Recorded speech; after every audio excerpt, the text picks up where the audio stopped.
Of course, of course.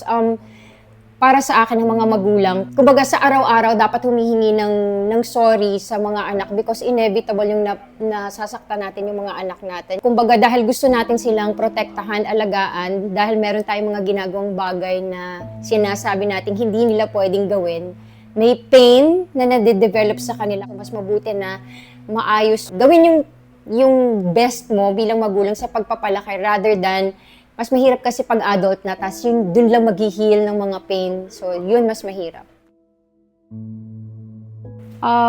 Para sa akin, si Diana ay irresponsableng ina sapagkat nagawa niyang ipagpalit yung anak niya sa bisyo. Hindi niya nadala yung sarili niya ng tama para maaraga yung kanyang mga anak. So, yeah, for me, she was an irresponsible mother.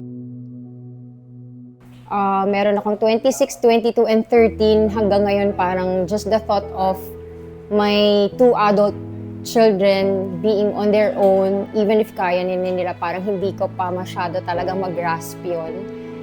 So, the fact na mawawalay ako sa kanila, tapos sa ganung paraan, I don't think I can ever do that. And even if, for example, dumating siguro kami sa sobrang dapang-dapa na wala kang pera, siguro gagawa ako ng paraan para maalagaan sila at hindi sila mawala sa akin. Sa darating na Sabado, mga kapuso, magkita-kita at magsama-sama po tayong manood ng Anak Kapalit ng Droga. Magpakailanman, MPK po, 8:15 in the evening. Huwag kalimutan, #MPK Palit Droga.